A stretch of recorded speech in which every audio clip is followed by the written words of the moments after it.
Hi, and welcome to Keen Eye Sales. My name is Kay, and I resell jewelry online.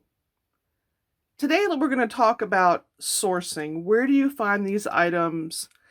And a little bit about making your business plan. Online can offer you a lot of opportunities to find and source jewelry. You can look at eBay, Poshmark, online estate sales, Facebook Marketplace. I also look at yard sales, and sometimes I will sell items for other people. And that's one of those things you'll have to decide also. Do you want to split commission with someone or perhaps buy it outright for them and then resell it online? I spend about 80% of my time sourcing jewelry. And that involves a lot of research. I'm always learning about different brands. I'm always looking for new brands and trying to determine what will sell in my store. You can look at, do you want to buy just single items or are you interested in buying bulk? For instance, when I'm buying single items, I look for things that I know will sell. This is a Stephen Dweck set of earrings, and they're gorgeous. These will sell very, very quickly.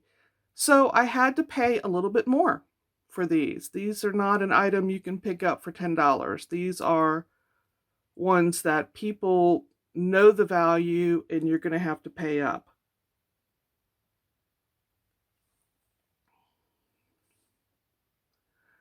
You'll need to think about, what is your brand?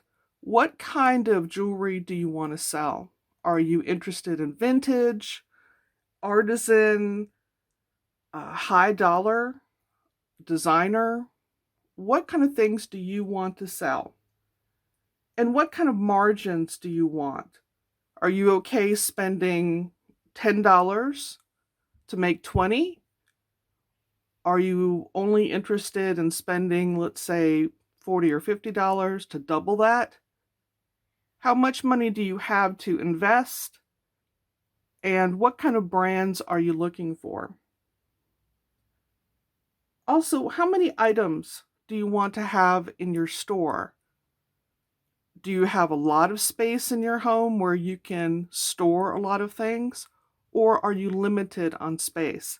That will help guide you to how many items you need to have in your store.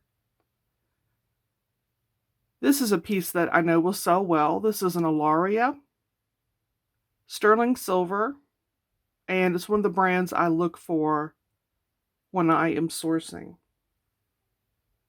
For me, name brands sell better. People are searching for them.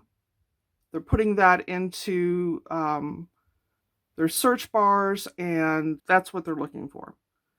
So those things sell well for me. This is a Charles Albert fossil type necklace pendant, and signed on the back. It's easy to find, figure out who made it.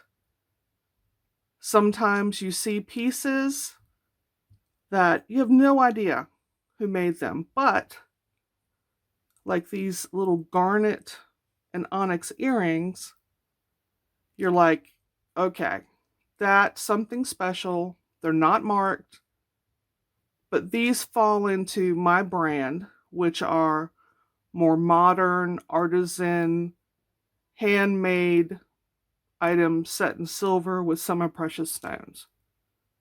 That's what people come to my store to look for and to buy.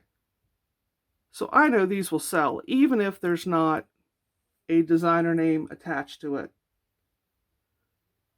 You can also look at buying in bulk.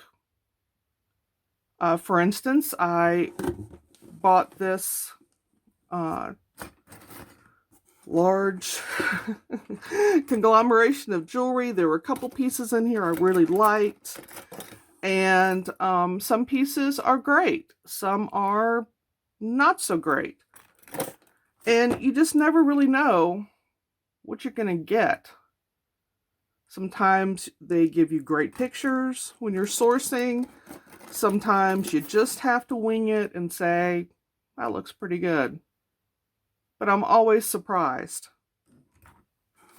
when I open up the box, because sometimes you can get something that's pretty great.